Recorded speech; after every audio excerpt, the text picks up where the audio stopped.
जय हिंद, वंदे मातरम साथियों। फिर से स्वागत है एक बार हमारे channel self study with Kundan में। चलिए हम लोग फिर से अब आगे की बात करते हैं। हमने पिछले क्लास में आपको मगध साम्राज्य के बारे में बताया था कि मगध साम्राज्य का उत्थान किस प्रकार हुआ, ठीक है ना। तो मगध के उत्थान के पीछे राजनीतिक कारण, सामाजिक कारण, भौगोलिक कारण और आर्थिक कारण को अच्छे से समझ लिया था। और इसके बाद हम इसके मगध के प्रमुख शासकों के बारे में, ठीक है ना, देखा था कि हर्यक वंश, शिशुनाग वंश और नंद वंश, जिसमें हमने हर्यक वंश को पढ़ना प्रारंभ कर दिया था। और हर्यक वंश के अंतर्गत 3 प्रमुख शासक को पढ़ना था, बिंबिसार, अजातशत्रु और उदयन, जिसमें से पिछले क्लास में हम लोगों ने उदयन के बारे में पढ़ लिया था। उदयन नहीं, बिंबिसार के बारे में पढ़ लिया था कि बिंबिसार, ठीक है ना, हर्यक वंश के संस्थापक थे। राजधानी राजगिरी को रखा, इसको अन्य 2 नाम से और जाना जाता है। राजधानी तो हो गया, राजगिरी हो गया। फिर इसी का हत्या इसके खुद के पुत्र कर देते हैं। अजातशत्रु राज्य साम्राज्य विस्तार के लिए वैवाहिक नीति का पालन करते हैं, मित्र ही बनाते हैं। और इसी के अगर देखिएगा समकालीन भगवान बुद्ध भी इसी के समकालीन थे। और इसके साम्राज्य में एक जीवक नामक वैद्य थे, जिनको उपचार के लिए चंद्रप्रद्योत के दरबार में भेजा था। किसने? बिंबिसार ने। और भगवान बुद्ध के भी उपचार के लिए। तो ये सब बिंबिसार के बारे में पिछले क्लास में हम लोगों ने पढ़ लिया था। तो ये रह गया पिछले क्लास में जो भी हम लोगों ने पढ़ा था, उसका एक संक्षिप्त थोड़ा सा डिस्कशन था। अब हम लोग शुरुआत करते हैं कि अजातशत्रु के बारे में। तो देखिए, अजातशत्रु के बारे में पिछले क्लास में बता दिए थे कि अजातशत्रु अगर देखा जाए कि अभी इतिहास की शुरुआत ही हुई थी कि सबसे प्रथम कोई ऐसा एग्जाम्पल मिलता है कि साम्राज्य के लिए कोई पुत्र अपने पिता की हत्या कर देता है। इसलिए अगर देखा जाए अजातशत्रु को पितृहंता भी कहा गया।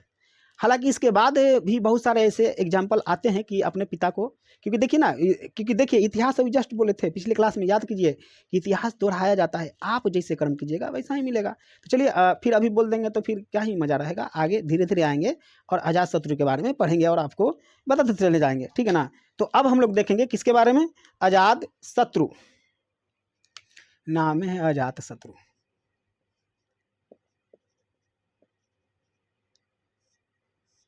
इसका टाइम पीरियड अगर देखा जाए तो ये हो जाएगा 491 से 462, 491 बीसी से 462 बीसी।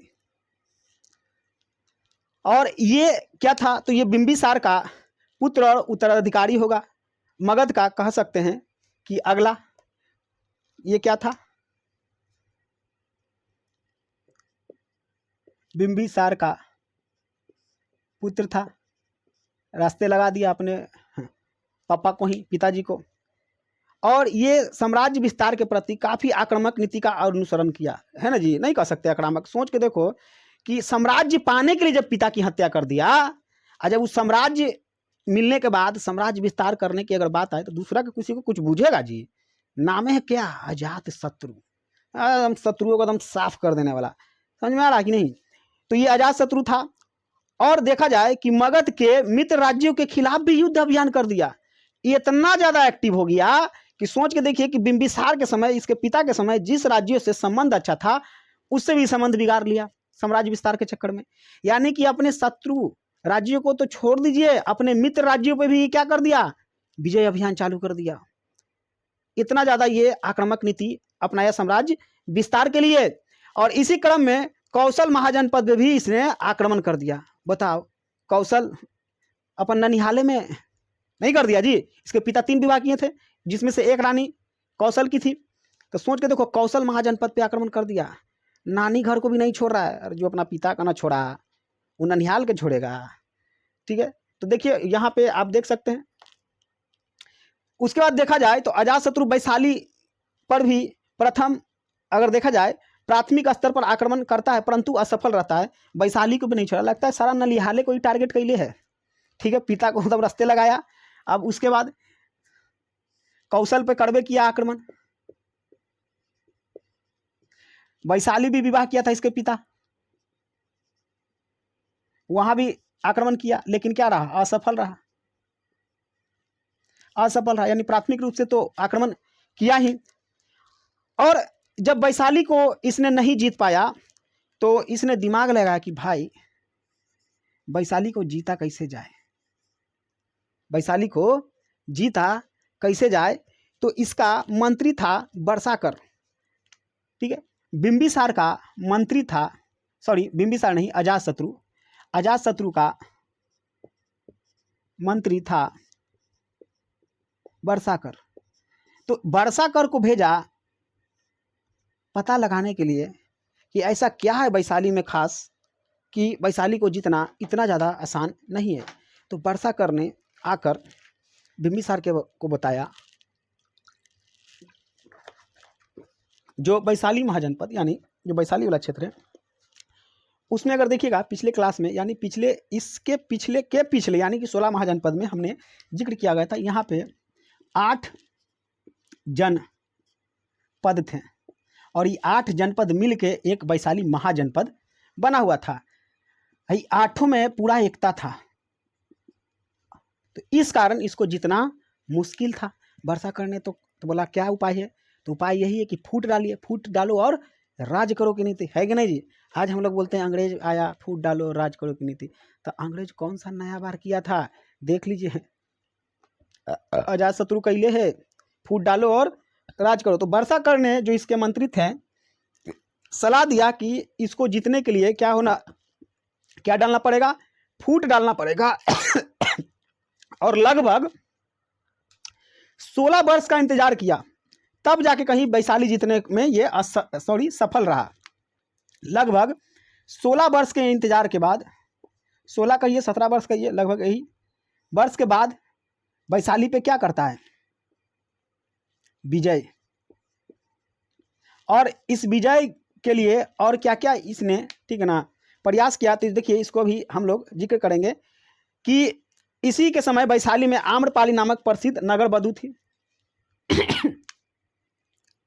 नगर बधू थी, नगर बधू कौन, आम्रपाली। ये नगर बधू थी। देखिए नगर बधू का अर्थ क्या हुआ, इसके पीछे का थोड़ा सा स्टोरी यह है कि आम्रपाली इतनी ज़्यादा खूबसूरत थी, इतनी ज़्यादा कि यहाँ पे नगर में आपस में लोग लड़ते रहते थे, किसको, आम्रपाली को पाने के लिए। तो वहाँ के लोगों ने आपसी शांति बनाए रखने के लिए यह विचार किया कि क्यों ना आम्रपाली को पूरा नगर का ही दुल्हन बना दी जाए, वधू बना दिया जाए। तो इसको क्या बना दिया, नगर वधू। सोचने वाली बात है कि लोग अपने स्वार्थ के लिए स्त्री को एक वस्तु की तरह समझते हैं जिसमें सबका बराबर हक हो। ठीक, क्या है, सही है। तो देखिए इतिहास में जो चीज़ सही है तो अपने समझ से बोलना चाहिए, सही है। अगर आपको इतिहास पढ़ने के दौरान अपना आपका बौद्धिक क्षमता लगाइए, जो गलत है सो गलत है। आप अब नहीं भी है तो लेकिन आप अपना मत रख सकते हैं कि नहीं। अब जब किताब पढ़ने के बावजूद आप अपना मत नहीं रख सकते हैं, अपना बौद्धिक क्षमता को नहीं विकास कर सकते हैं, तो फिर किताब पढ़ने का कोई मतलब ही नहीं बनता है। किताब पढ़ने का मतलब ही है कि आप उस पर अपना विचार रखिए कि आपका क्या है। तो मेरे हिसाब से तो ये ठीक नहीं था कि नगर बधू बना दिया गया, और कहीं ना कहीं अजातशत्रु भी इसको देख के फिसल ही गया था। अब बात करते हैं कि अजातशत्रु मुख्य रूप से 2 हथियार का इस्तेमाल किया इस युद्ध को जीतने के लिए। आ रहा है समझ में। अब इस युद्ध को जीतने के लिए 2 हथियार का इस्तेमाल किया, जिसका नाम था, एक था रथमूसल और महाशिला कंटक। विजय तो हासिल किया लेकिन युद्ध में इस्तेमाल किया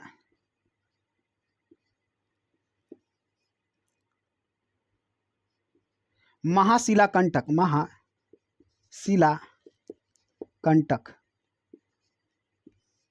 और रथमूसल।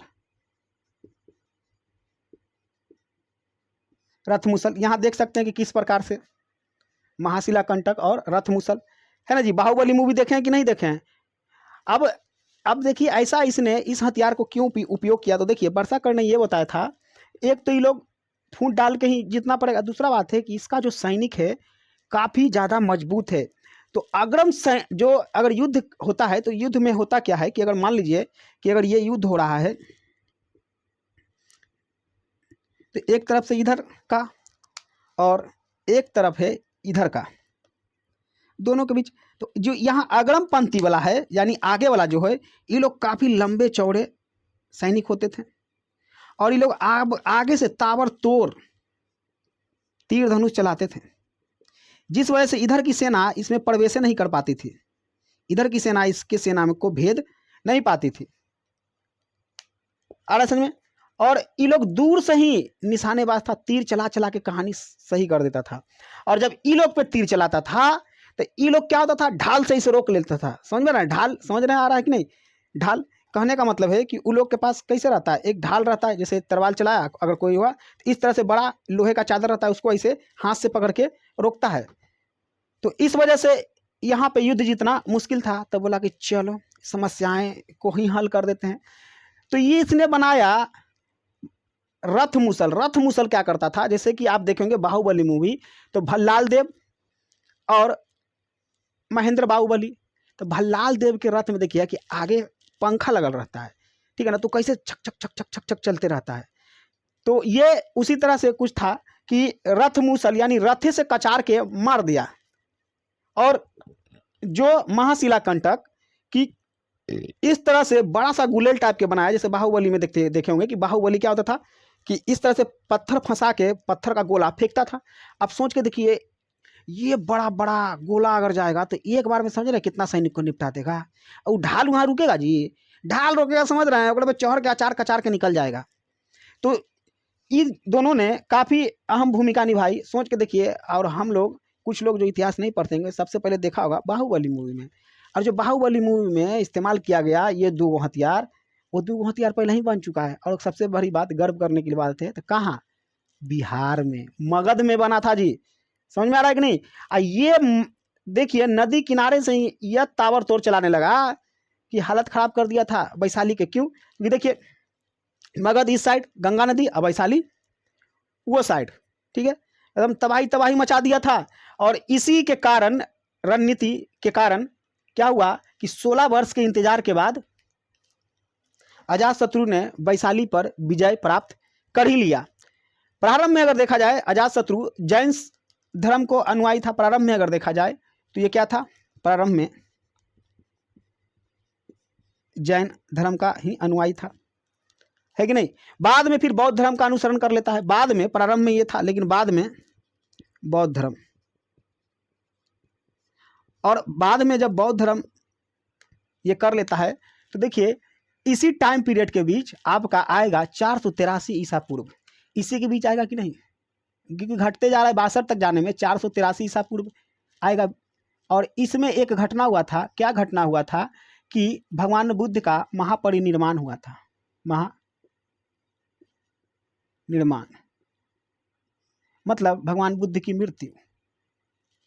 और जब इनका मृत्यु हुआ तो मृत्यु के बाद ही आपका प्रथम बौद्ध संगति कराया गया। फर्स्ट बौद्ध संगति कराया गया 483 ईसा पूर्व में ही। किसके द्वारा? अजातशत्रु के द्वारा। किसके द्वारा किया गया? अजातशत्रु के द्वारा। गौतम बुद्ध के मृत्यु के बाद, ठीक है ना, महापरिनिर्वाण के बाद क्या हुआ, प्रथम बौद्ध संगति कराया गया, क्योंकि इन्हीं के टाइम पीरियड में इनका मृत्यु हुआ था। और ये कहाँ हुआ था? तो राजगिरी में हुआ था। ये भी पूछा जाता है, हुआ था कहाँ बौद्ध संगति? तो राजधानी राजगिरी था, तो राजगिरी में ही होगा, राजगिरी में। और अध्यक्ष की बात करें तो अध्यक्ष महाकश्यप थे। अध्यक्ष कौन थे? महाकश्यप, महाकश्यप।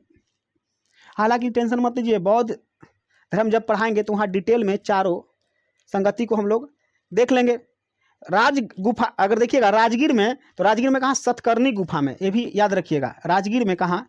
तो राजगीर में सतकर्णी गुफा में इसका आयोजन हुआ था। समझ में आ रहा है? अब हम लोग देखेंगे, इससे पहले इधर का जरा सा साफ कर दे रहे हैं।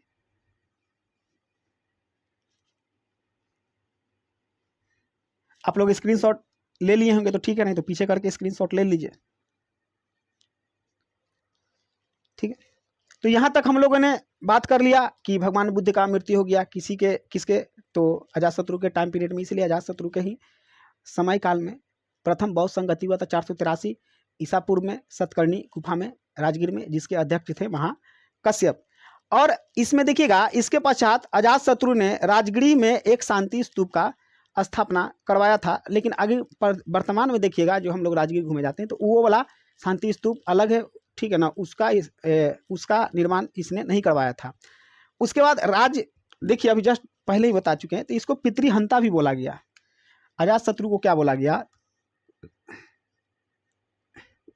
पितृहंता, क्योंकि पितृ की हत्या मतलब पिता की हत्या करने वाला, पिता की हत्या करने के कारण इसको पितृहंता कहा गया है कि नहीं? देखिए, नहीं समझ में आ रहा होता, अच्छा से लिख दे रहे हैं, पितृहंता कहा गया। आगे भी अगर होगा तो आगे जब होता है तो आगे नहीं सबको बोला गया, क्योंकि देखिए पहली बार जब कोई चीज़ होता है ना तो लोग उसको थोड़ा सा एक्सेप्ट नहीं करते, अचंभा की तरह देखते हैं। लेकिन चलो, जब हो रहा है तो नॉर्मल है। इसके बाद भी हुआ तो चलिए, वो लोग को पितृहंता नहीं बोला गया, लेकिन पहली बार ही किया तो क्या हुआ? पितृहंता बोला गया, कि लोगों को विश्वास नहीं हुआ कि बताओ अपने पिता को ही मार दिया, तो उसको कुछ ना कुछ टाइटल से लोग बुलाने लगे कि पिता के हत्यारा, पिता का हत्यारा, यानी पितृहंता। अब उसके बाद तो अगर कर भी रहा है तो अरे चलो भाई नॉर्मल है। जैसे इसका एग्जाम्पल दे रहे हैं, सोच के देखिए, आपके जान पहचान में कोई व्यक्ति कभी शराब नहीं पीता होगा, तो जब वो पहला बार लोग उसको देखेंगे कि शराब पी के आया है, तो पूरा भोर या मान लीजिए रात में अगर पी के आया, पूरा हल्ला उल्ला किया, सवेरे पूरा पंचायती लगल रहेगा। बताओ, इहो पिए लगा, बहुत साथ था, समझते थे सुधरल है, पंचायती लगल है, यानी उसका चर्चा हो रहा है कि पहली बार पी के आया है। लेकिन देखिए, डेली आएगा तो फिर उसका कोई चर्चा बंद हो जाएगा, कोई नहीं करे जाएगा। गाँव में लोग भी जो पी रहे होंगे रेगुलर, उसको कोई चर्चा नहीं है। लेकिन पहली बार जो होता है तो थोड़ा सा समझ में आ रहा कि नहीं? तो देखिए, अभी तक इतिहास में किसी ने भी नहीं किया था, इसने किया था, तो इसको चलिए बोला गया पिता का हत्यारा, तो उसको टाइटल लग गया क्या? पितृहंता, है कि नहीं? अब जो जैसा कर्म करेगा उसको जीवित जीवन में ही उसी प्रकार का भोगना होगा। इसीलिए जीवन में सही कर्म करिए, बुरे कर्म के पीछे नहीं भागना है। उदयन के भी यही कार्य करता है जो अजातशत्रु अपने पिता के साथ किया था। तो अजातशत्रु की हत्या उसके खुद के पुत्र उदयन कर दिया। लीजिए, हाँ बताओ, बोला बताओ आपने अपने पापा जी यानी दादाजी को क्यों मारा? राज्य के लिए, तो हम भी आपको सल्टा दे रहे हैं। तो इसका हत्या उदयन ने कर दिया। आप अपने माता पिता के साथ जैसा व्यवहार कीजिएगा, आपका छोटका या छोटकी जो होगा वो देख रहा होगा, तो उसको वैसा ही संस्कार मिलेगा। तो आगे चल के आपके साथ भी वही चीज़ अप्लाई करेगा। आप जो थ्योरी सिखाइएगा, प्रैक्टिकल आप ही के साथ होगा। तो इसलिए इतिहास से ये सब सीखना चाहिए। लेकिन लोग सीखते कहाँ हैं? आप अपने आस पड़ोस में ये देख लीजिए, बहुत सारे महिलाओं को देखते हैं कि दूसरा को एकदम शिकायत कर ले कि बताओ तो अपने सास ससुर को ऐसे व्यवहार कर रहा है, खाना नहीं देता, ये नहीं करता, वो नहीं करता। अब खुद अपना भी तो देख लो। खुद नहीं देखना है, लेकिन दूसरा पे ज्ञान झाड़ देना है। अपने मायके में अपने माँ का बहुत चिंता होता है कि मेरी भाभी मेरे माँ के साथ ऐसे कर रही है, तो तू अपना सास के साथ क्या कर रहा है? सब अगर देखिए कि अगर सब अपना अपना जिम्मेदारी समझ ले, तो फिर किसी भी बेटी को माँ का टेंशन करने की जरूरत नहीं है। आप यहाँ अच्छे से देखभाल कीजिएगा तो आपके यहाँ जो घर में आएगी वो आपका माँ का देखभाल करोगी, बस सीधा सा बात है कि नहीं? तो इतिहास दोहराता है। तो देखिए, अजातशत्रु के साथ भी वही हुआ, उदयन ने इसकी हत्या कर दी। अब बताइए, उदयन को पितृहंता से नहीं बुलाया जाता है इतिहास में, किसको बुलाया था? अजातशत्रु। क्योंकि अजातशत्रु पहली बार किया। अब एक बेटवा भी एकड़ा मार दिया तो कौन सा नया हुआ? ठीक है ना, जो जैसा किया वो ऐसा पाया। तो ये हो गया क्या, अजातशत्रु की कहानी खत्म। उदयन ने इसको रास्ते लगा दिया। अब पढ़ेंगे किसके बारे में? उदयन के बारे में, ठीक है ना। तो इसको मिटाते हैं। देखिए, जितना बता रहे हैं एग्जाम में यही सब पूछा जाता है, और ज़्यादा क्या ही प्रश्न पूछेगा आपका? बिंबिसार से हो गया, या अजातशत्रु से हो गया, या उदयन से हो गया। और लेकिन ये तो हो गया ऑनलाइन। जो लोग स्टूडेंट अगर हमसे ऑफलाइन पढ़ना चाहते हैं तो पता ही है कि ऑफलाइन भी मेरा क्लास चलता है कच्ची दरगाह में, पटना सिटी कच्ची दरगाह जो बंका घाट है वहाँ पे। तो अभी फ़िलहाल ग्रेविटी कोचिंग में क्लास ले रहे हैं। मतलब समझिए तो हम और एक और टीचर है, 2 टीचर मिलके अभी उसको चला रहे हैं। तो वो लोग वो टीचर जो हैं, ठीक है ना, मैथ रीजनिंग देख लेते हैं और हम जीके जीएस कर लेते हैं। तो जो लोग ऑफलाइन पढ़ना चाहते हैं, जो आप लोकल के होंगे, तो वो आ सकते हैं। बाकी मेरा मोबाइल नंबर, ठीक है ना, यहाँ पे शो कर रहा होगा, नहीं तो डिस्क्रिप्शन में मोबाइल नंबर भी रहता है, वहाँ से भी आप कॉन्टैक्ट कर सकते हैं ऑफलाइन क्लास के लिए, ठीक है ना। आइए 2-3 दिन अगर आना चाहते हैं तो 1-3 दिन का डेमो देख लीजिए कि बाकी कैसा लगता है। लेकिन इतना जानिए कि ऑनलाइन से ज़्यादा आपको इंटरेस्ट ऑफलाइन में ही आएगा, ठीक है। अब चलते हैं हम लोग उदाहरण के पर।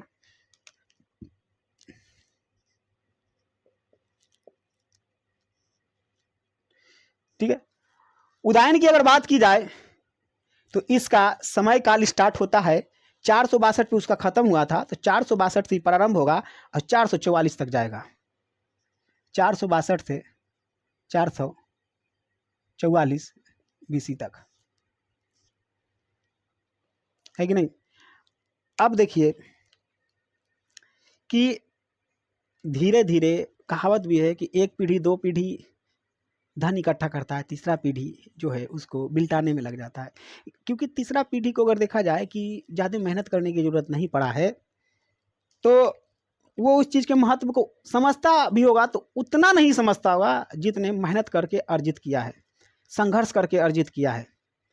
तो उदाहरण धीरे धीरे देखिएगा कि जिस तरह से काम, ठीक है ना, अजातशत्रु ने किया, बिंबिसार ने किया, वो उस तरह से नहीं करता है। मतलब देखा जाए तो साम्राज्य को स्टेबल बनाने तक ही सीमित रखता है। तो अगर और स्टूडेंट लाइफ में भी देखिए कि अगर है तो काफ़ी स्ट्रगल लाइफ है जी। आज स्टूडेंट का जीवन बहुत ज़्यादा कष्टदायक है बाबू।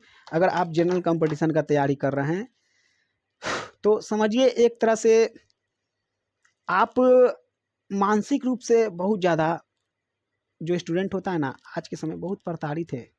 लेकिन ये दर्द सिर्फ एक स्टूडेंट ही समझ सकता है कि समाज का, घर का, रिश्तेदार का ताना सुनकर, सब कुछ कर दम मन मार कर बस एक चीज़ पे लगा हुआ है, आज नहीं तो कल होगा, कब होगा, कभी न कभी हो जाएगा, इस उम्मीद में लगा हुआ रहता है। और अगर किसी कारणवश अगर सफल नहीं हो पाता है ना, तो लोग आपकी सफलताओं को देखते हैं, आप कितना मेहनत कर रहे हैं उससे किसी को मतलब नहीं है। जो इंसान कभी पढ़ा लिखा भी नहीं होगा ना, कभी कॉपी कलम तक नहीं छुआ होगा ना, वो भी आपको ताना दे के चला जाएगा, खाली बैग टेंग के जाता था। आ रहा है समझ में। इसलिए समय रहते पढ़ लीजिए बाबू, नहीं तो समय सबको बार बार नहीं मिलता है। नहीं अगर समय मिलेगा तो आपको पछताना ही पड़ेगा। और लास्ट में बहुत सारा स्टूडेंट क्या होते हैं, प्राइवेट टीचर बन के रह जाते हैं। प्राइवेट टीचर का ज़िंदगी बहुत कष्टदायक है, बहुत दुखदायक है। आप रिश्तेदारी में भी अगर कहिएगा कि क्या करते, तो बोलिएगा टीचर है, तो सीधा बोलेगा सरकारी। मतलब उसके दिमाग में बैठा हुआ है टीचर का मतलब सरकारी, प्राइवेट का मतलब टीचर टीचर नहीं, फटीचर है उन लोगों के नज़र में। और प्राइवेट टीचर में गार्जियन भी ज़्यादा आपको उतना अहमियत कहाँ देते हैं जी, आजकल देख रहे हैं, ठीक है ना, फीस के नाम पे टहला देंगे। ज़्यादा बोलिएगा तो पढ़ाई भी अच्छा नहीं देता है। बाकी ये सब समस्याएं चलते रहती है। देखिए बस कुछ लाइन है, उसको याद रखिएगा अपने जीवन में कि अगर जिंदा हैं तो एहसास होना चाहिए कि जिंदा है, तो उसके लिए संघर्ष अगर हो रहा है तो लगे कि हाँ हम जिंदा हैं। संघर्ष नहीं है तो क्या ही मजा है जी जिंदगी में, ठीक है ना। तो एक लाइन है कि जिंदगी जीना आसान नहीं होता, जिंदगी जीना आसान नहीं होता, बिना संघर्ष का कोई महान नहीं होता।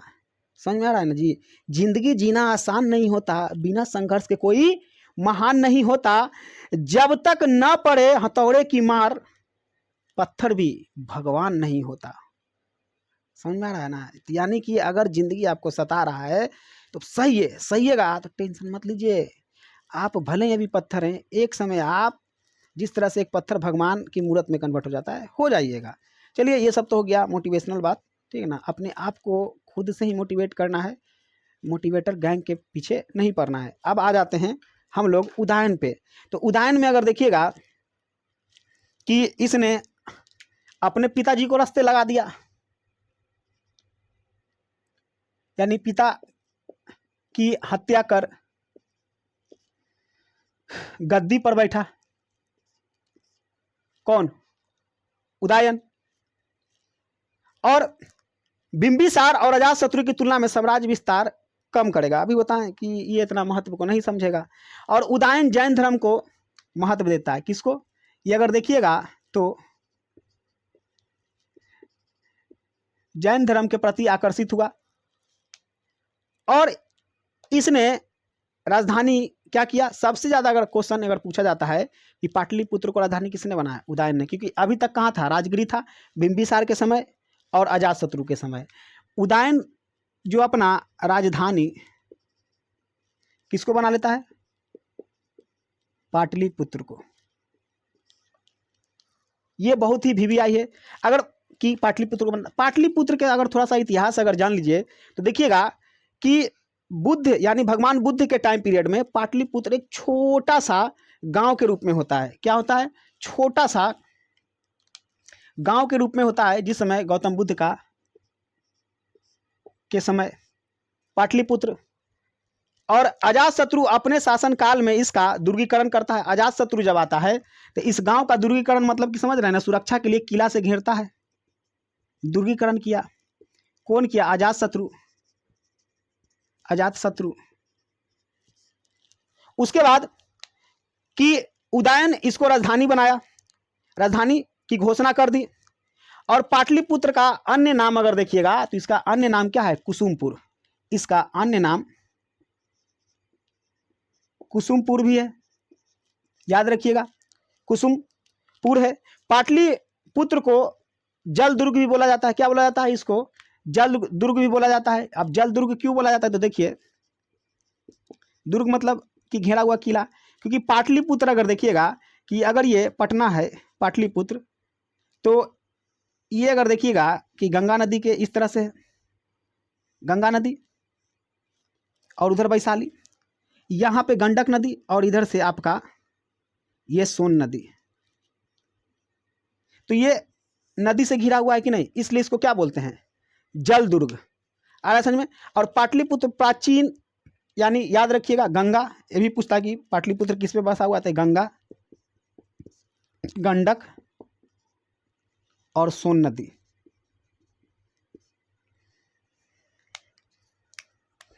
गंगा, सोन और गंडक, और ये वर्तमान में पटना वही पाटलिपुत्र। और पाटलिपुत्र उस समय प्राचीन काल में काफी शक्तिशाली राजधानी बन के उभरा था। और इसमें देखिएगा कि कार्य जो नंद वंश के शासन काल में और भी ज़्यादा शक्तिशाली हो गया। नंद वंश के काल में यानी महापद्मानंद के काल में ये पाटलिपुत्र और भी ज़्यादा शक्तिशाली हो गया।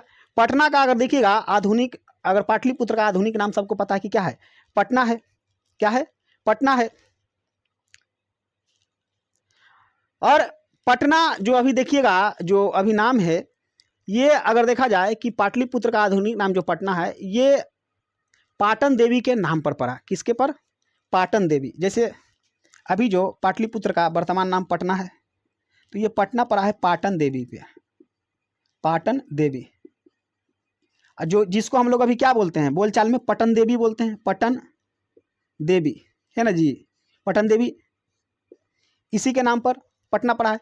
तो देखिएगा यहाँ पे दोनों पटन देवी कहाँ है? पटना सिटी में ही है। तो एक है बड़ी पटन देवी और एक है आपका छोटी पटन देवी। तो बड़ी पटन देवी देखिए कि सब लोग जानते होंगे, अधिकतर लोग, कि जैसे गाय घाट से पहले आपका बदर घाट आता है, बदर घाट से रास्ता जाता है बड़ी पटन देवी जाने का। वहीं अगर देखिएगा इधर आप इधर से जाइएगा पश्चिम दरवाजा से, तो सादिकपुर होते हुए नीचे ढूलिएगा, आप जाइएगा मीना बाजार, तो वहाँ पे जो नगर निगम है उसके अपोजिट से भी बड़ी पटन देवी जाने का रास्ता है। छोटी पटन देवी हाजीगंज अंदर में है, वहाँ से आप हरमंदल गली गुरुद्वारा की तरफ भी निकल सकते हैं, तो हाजीगंज में आ जाएगा। देखिए पटन देवी यहाँ पे अगर देखा जाए छोटी और बड़ी पटन देवी, तो आपको इसमें धार्मिक ग्रंथों में पढ़े होंगे कि जब माता सती हवन जो कुंड था उसमें आहुति मतलब कूद जाते हैं ताकि उनको शादी करना था भगवान शिव से, तो इसी बियाग में भगवान शिव सती को लेकर पूरे ब्रह्मांड की चक्कर लगाते हैं। इस दौरान जो भी अंग गिरता है तो वहाँ शक्तिपीठ के रूप में स्थापित हो जाता है, तो वही क्या है? पाटन देवी। आरासन में। और ये जो गंडक नदी आप देख रहे हैं,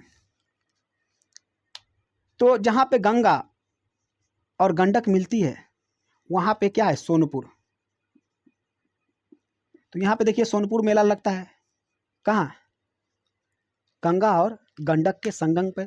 यहाँ पे एक घाट है, काफ़ी फेमस घाट है, हालांकि ये इतिहास से इसका संबंध नहीं है ना, कभी एग्जाम में पूछेगा, लेकिन बात है तो थोड़ा सा आपको बता दे रहे हैं कि वहाँ पे एक घाट है कोनहारा घाट। तो इसके पीछे का नाम इसलिए है महत्व कि कौन हारा और कौन जीता से मतलब है।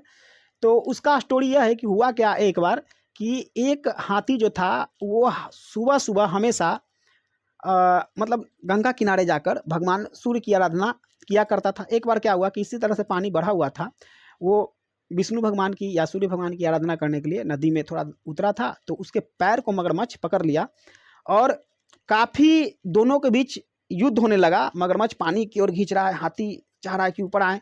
तो वहाँ पे एक पत्थर है जिस पे अगर देखिएगा तो पैर का निशान भी उस पत्थर पे हाथी का बना हुआ है। वो अभी लोग ऐसा मानते हैं, वहाँ पे कोनहारा घाट पे मंदिर भी है, तो वहाँ पे देखिएगा उस तरह के प्रतिमा है हाथी और मगरमच्छ का।